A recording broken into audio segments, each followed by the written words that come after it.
Мен Набиев Нурлан, су ресурстар агенттігінің алдындағы қолдау бойынша проекттің жетекшісімен біздің проект, біздің долбор Азия өніктіру банкі тарауынан қаржыланып, Қырғызстанға 5 жылға 2020 жылдан 2025 жылға чейін 39,5 миллион долларды Азия өніктіру банкі берсе, 5 миллион долларды Қырғыз өкіметі тарауынан қаржыланып, жалпы есебі 43,6 миллион доллар түзген проекті біз баштап, азыркы күні Баткен обласының Кадамжай районындағы Кожокайыр сугат системасын тандап алганбыз. Марказ айыл өкмөтүндө турабыз. Ошол Марказ айыл өкмөтүндө Кожокайыр аталган Кожокайыр каналынын курулушунун алдында biz ушул Азия өнүктүрүү банкынын жетекчилиги менен долбоордун канчалык суммадагы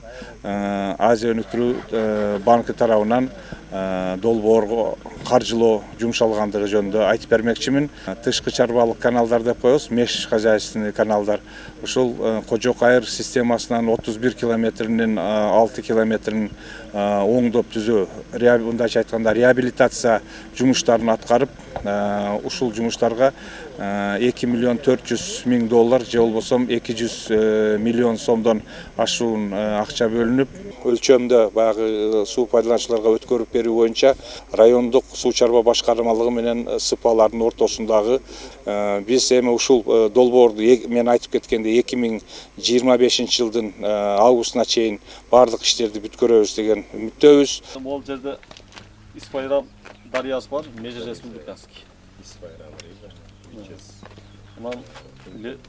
Сол тарабынан Кожокайыр каналы алынат. Бул жердин подвешен площадь 4600 гектар.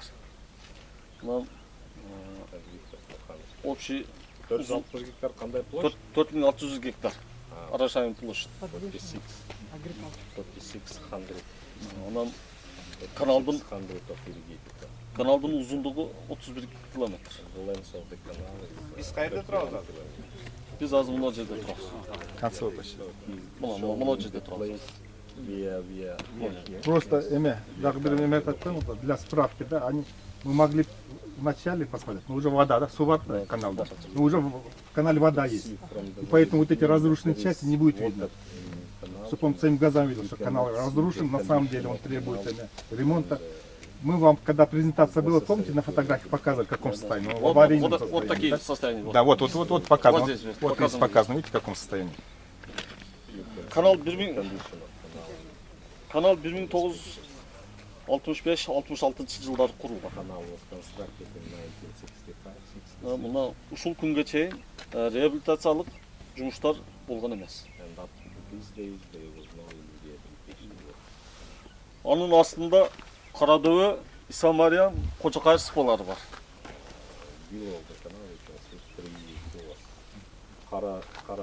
Карадөбө, Исамариян, Кожокайыр. Бул 3 СПАнын ички каналдары бардыгы реабилитациядан өткөн. Мисалы кээ бир 3 километрден, 4 километрден болгончу. Вообще потребность в реабилитации этого канала очень большая. Но мы ограничены бюджетом. Вот на этих снимках видно, да, в каком состоянии. Да. Он со дня строительства никогда, скажем, серьезные инвестиции в него не вкладывали. Нами совместно с районным управлением водного хозяйства были отобраны наиболее приоритетные участки, которые необходимы реабилитировать. Да. Проекты нашего по данному подпроекту в рабочий проект вошли. Это зимний сброс на головном водозаборном сооружении, водозабор на реке Исфайрамсай. Зимний сброс мы включили в данный проект. Then there is a winter, how to say, when water is going out.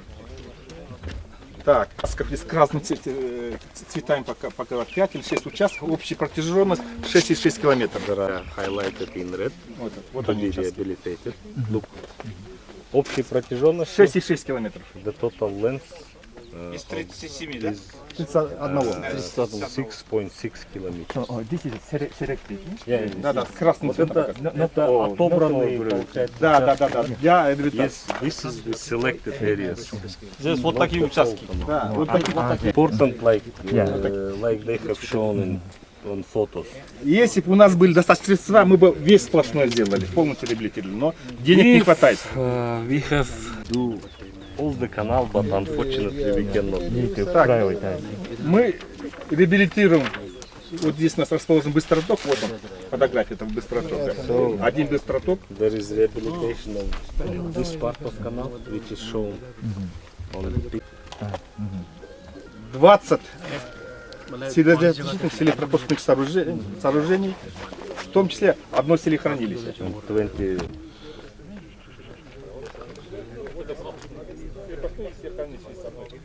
Здесь канал идет по Косогору и постоянно подвергается селевым этим водам.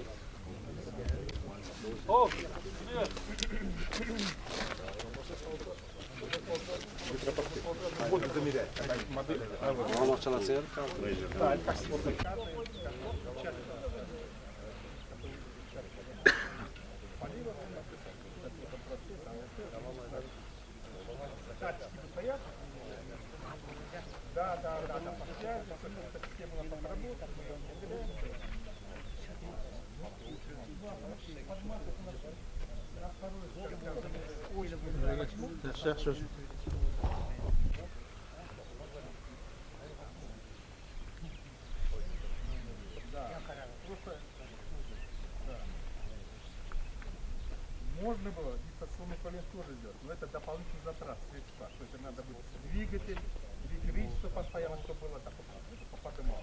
Это дополнительные затраты, да? Ну, мы посмотрим, насколько это у нас будет реально возможно.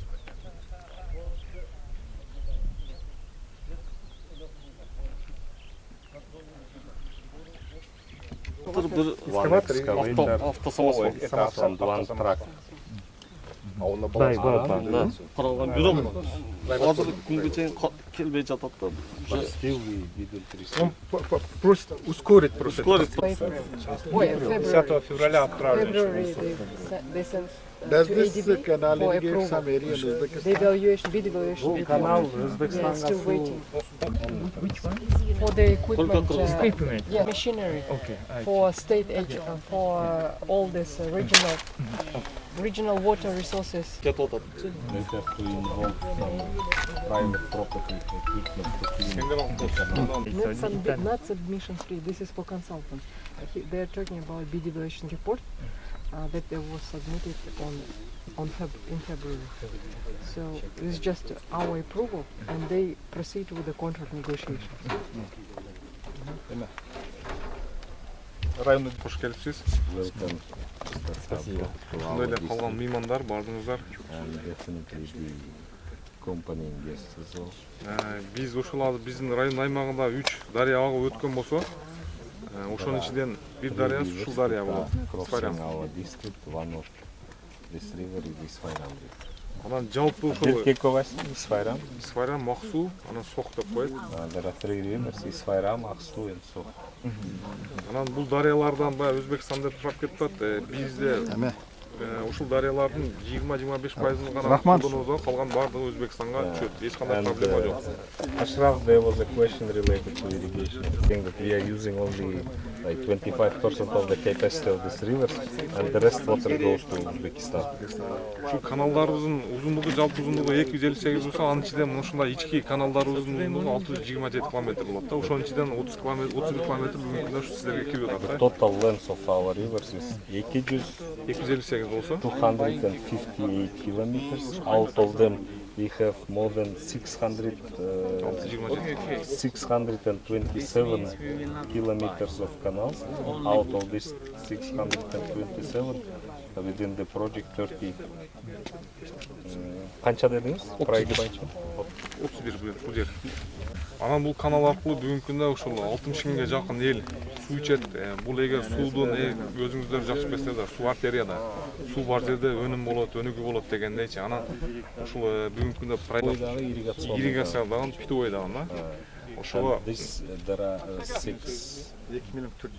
60,000 people are irrigated and receiving drinking water from this canal. So you know, this is like aorta. Canal is like aorta. Whenever there is canal, there is life, people, prosperity, agriculture. Но они для скота. This is a cross-border river, so they are getting only 25%. Remaining 75% goes to Uzbekistan. Жерде да бир жолу тактоо иретинде мисалы Исфайрам дарыясы бул чек аралашкан приграничный анан жерден силер 25% эле суу аласыңар Исфайрамдан 75% Өзбекстанга район боюнча 3 дарыядан 25% Out of 3 rivers that are crossing this district, they are taking only 25%. The rest is going to Uzbekistan. This yellow line shows the area of Uzbekistan. Мына сары линия бул чек ара экен. Yes, it is the border line. So that is their understanding. дарыялар бүт бар. All the rivers are going to Uzbekistan.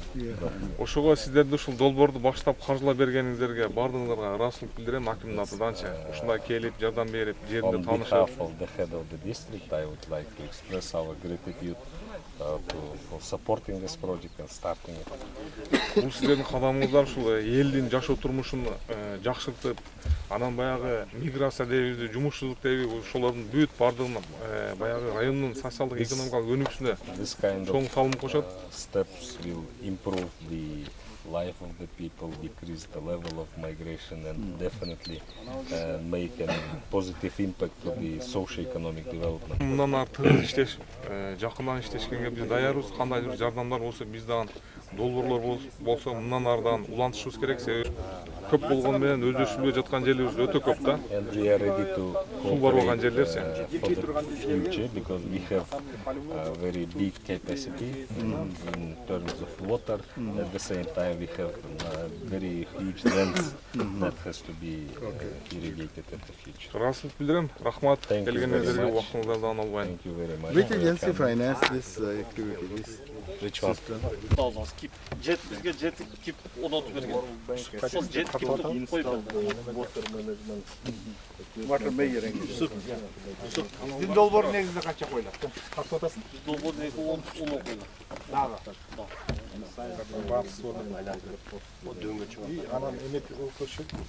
Ат берип кетейин да, жана айта албадым.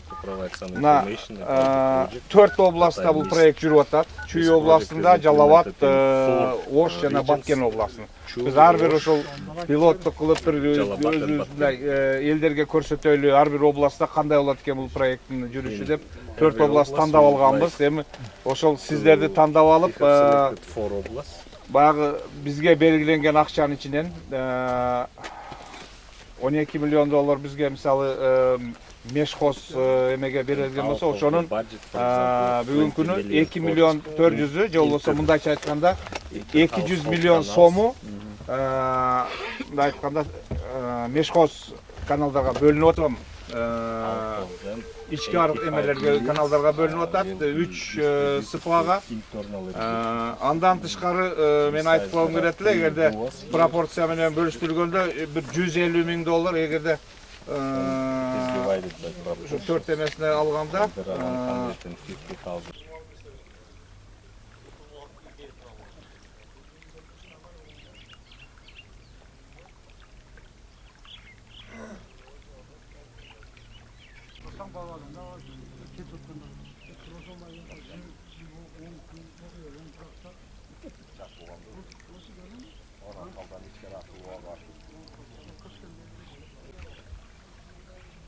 Казыр ошондо алшактан канал ремонт болот экен да. Анын эмесин тартып коебуз.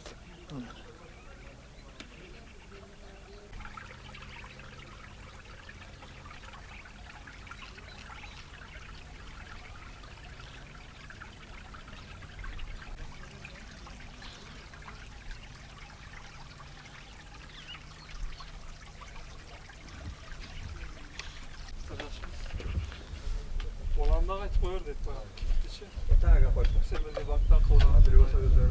Чеслетте биз азыр леги керектебиз. Кочук каналынын начальник участкасы Каратаев Амирали. The rest are our Mына staff Қожықайыр members and жақ ушул жердин Қожықайыр спасында. Üç spa var da. 3 спа бар. Üçöden geldi var. Eko. Экөө келди. Бирөөсү азыр ушул жерде lazım. Ушул жерде lazım.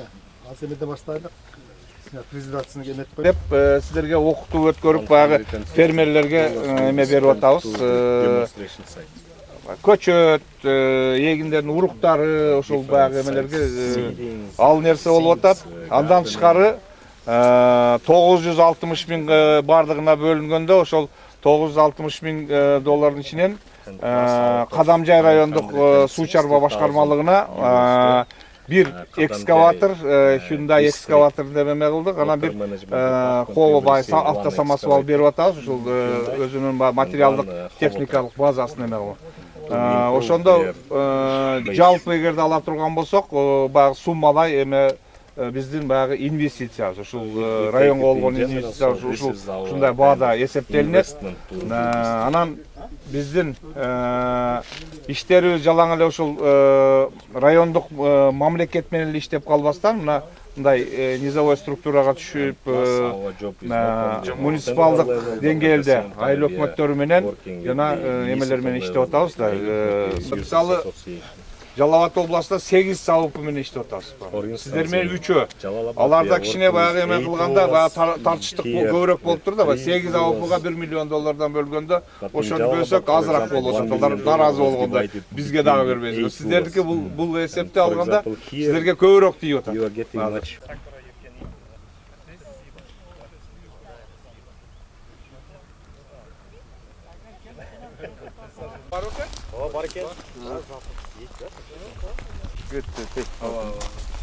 Встаньте возле Она везде.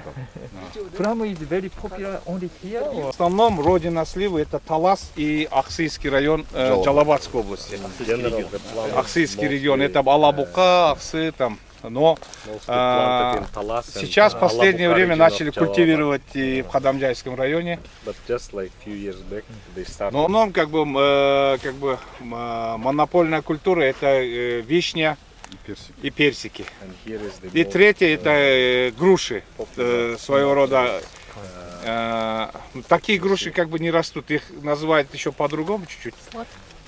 Сладкие груши. Они это поспевают только вот к ранней зиме, это, то есть это к ранней весне, то есть это срывают в октябре, в феврале, в марте начинают созревать, они вот такие сочные бывают, не такие груши, как вот как наш вантоход, он сорт у меня был борща беркли. может внести свой вклад в развитие вот таких популярных культур.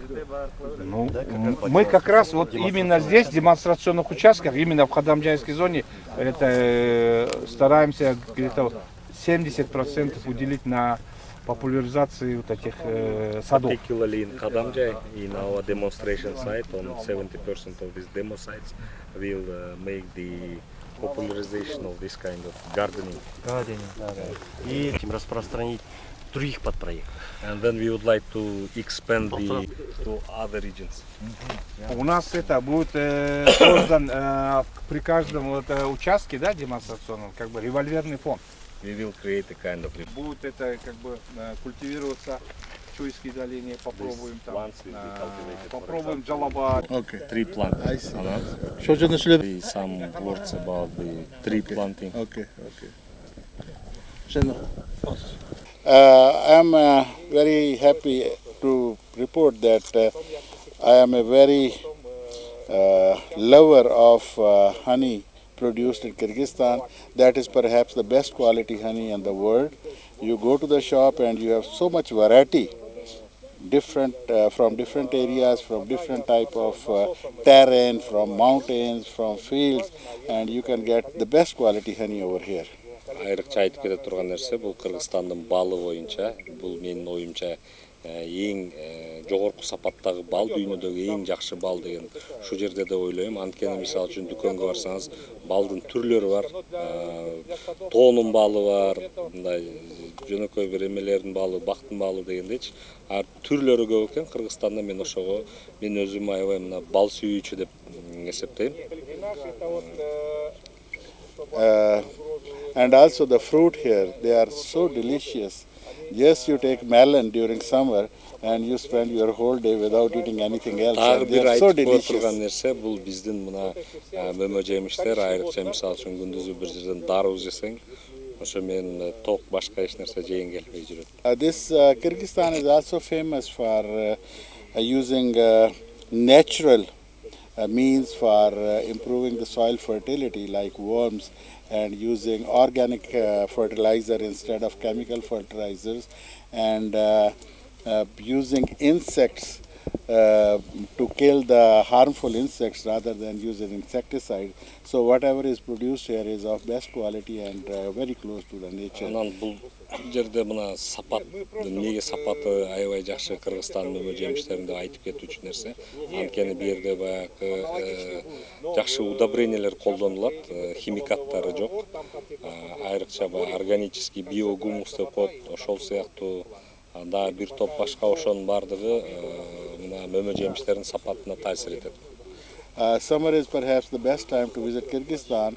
You start getting fruit starting from strawberries, then cherries, apricot, plums, everything. Кыргызстанга келүүчү эң жакшы мезгил бул жай, анткени бизде мына кулпун айдан башталат, кокон гилястан башталат, ошондон кийин бүт нерсе гүлдөп, бышып, мындай мол болот.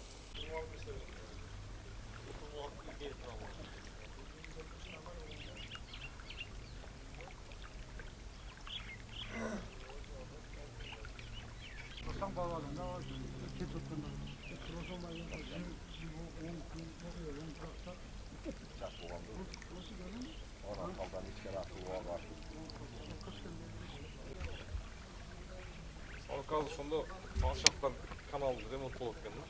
Анан эмесин тартып кое бересиң.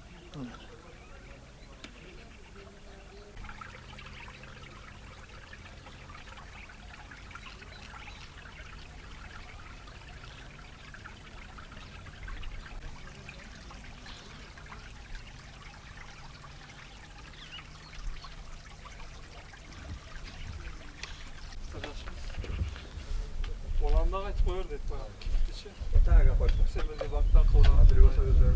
Чеслетте биз азыр леги керекпиз. Кочокаев каналынын начальник участкасы Каратаев Амирали.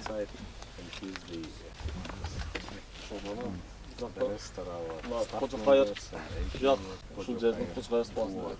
3 spa var da. 3 спа бар. Üçerden geldiler. Экөө келди. Бири азыр ушул жерде эле. Ушул жерде эле азыр. Асемеде баштайлык. Презентацияны эметип